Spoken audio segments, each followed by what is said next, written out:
ભારતીય વાયુસેનાને પહેલું C-295 transport વિમાન પ્રાપ્ત થયું છે। 5 થી 10 ટનની ક્ષમતાવાળું આ ટ્રાન્સપોર્ટ વિમાન ઘણી પરિસ્થિતિઓમાં અલગ અલગ મિશનોને અંજામ આપી શકે છે। તેમાં 11 કલાક ઉડ્ડયન કરવાની સાથે ઓછી જગ્યા પર ટેક ઓફ લેન્ડિંગની પણ ક્ષમતા છે। ભારતની હવાઈ શક્તિમાં વધારો થવા જઈ રહ્યો છે।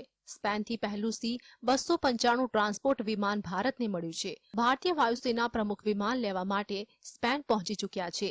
ગત વર્ષ સપ્ટેમ્બરમાં ભારતે એરબસ ડિફેન્સ એન્ડ સ્પેસથી 56 C-295 વિમાનોની ડીલ કરી હતી। આ વિમાનો એવરો 748 વિમાનોનું સ્થાન લેશે। ખાસ વાત એ છે કે સ્પેનથી ભારતને 16 C-295 વિમાન પ્રાપ્ત થશે, જ્યારે બાકીને 40 વિમાનોનું ઉત્પાદન ગુજરાતના વડોદરામાં થશે। સંભાવના વ્યક્ત કરાઈ રહી છે કે ઉત્તર પ્રદેશના ગાઝિયાબાદમાં આવેલા હિડન એરબેસ પર 25 સપ્ટેમ્બરે C-295 ટ્રાન્સપોર્ટ વિમાન લેન્ડ કરે તેવી શક્યતા છે। ભારતે આ ડીલ 21,000 કરોડ રૂપિયામાં કરી હતી। સમજૂતી હેઠળ 4 વર્ષમાં 16 ટ્રાન્સપોર્ટ વિમાન આપવામાં આવશે।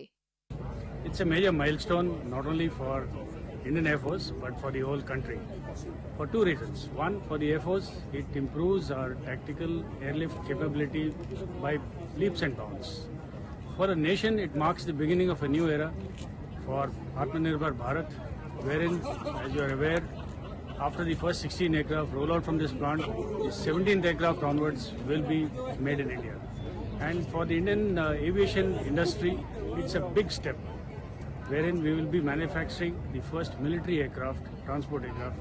અધિકારીઓએ જાણકારી આપી છે કે ભારતને બીજું C-295 ટ્રાન્સપોર્ટ વિમાન મે 2024 સુધીમાં મળી જશે। તમામ 16 વિમાનો ભારતીય વાયુસેનાને ઓગસ્ટ 2025 સુધીમાં મળી જશે। ભારતમાં જ તૈયાર થઈ રહેલું પહેલું સ્વદેશી વિમાન સપ્ટેમ્બર 2026 સુધીમાં મળશે અને અન્ય 39 વિમાન ઓગસ્ટ 2031 સુધીમાં મળવાના આસાર છે। પીએમ મોદીએ ગત વર્ષ 30 ઓક્ટોબરે નિર્માણ સત્રનો શિલાન્યાસ કર્યો હતો। અહીં ટાટા એડવાન્સ સિસ્ટમ લિમિટેડ અને એરબસ ડિફેન્સ એન્ડ સ્પેસ એસે C-295 વિમાન તૈયાર કરશે। સંરક્ષણ મંત્રાલય પ્રમાણે આ પોતાના પ્રકારની પહેલી યોજના છે, જેમાં એક ખાનગી કંપની દ્વારા ભારતમાં એક સૈન્ય વિમાનનું નિર્માણ કરવામાં આવશે। આ યોજનાની કુલ પડતર 21,935 કરોડ રૂપિયા છે। આ વિમાનનો ઉપયોગ નાગરિક ઉદ્દેશ્ય માટે પણ કરાય તેવી શક્યતા છે। The Indian Air Force order was for 56 aircraft. There is also a requirement for the maritime patrol aircraft by the Coast Guard. There are requirements by the Home Ministry, and in the future there may be requirements from the Indian Navy also.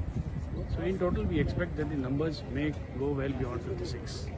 સંરક્ષણ મંત્રાલયે કહ્યું હતું કે 5 થી 10 ton ક્ષમતાવાળું આ transport વિમાન ઘણી સ્થિતિઓમાં અલગ અલગ મિશનોને પાર પાડી શકે છે। તેમાં 11 કલાક ઉડ્ડયન કરવાથી ક્ષમતા સાથે ઓછી જગ્યામાં ટેક ઓફ લેન્ડિંગની વિશેષતા પણ છે। ખાસ વાત એ છે કે આ નિયમિતપણે રણથી સમુદ્રી વાતાવરણ સુધીમાં દિવસની સાથે રાતે યુદ્ધ અભિયાનોને સંચાલિત કરી શકે છે।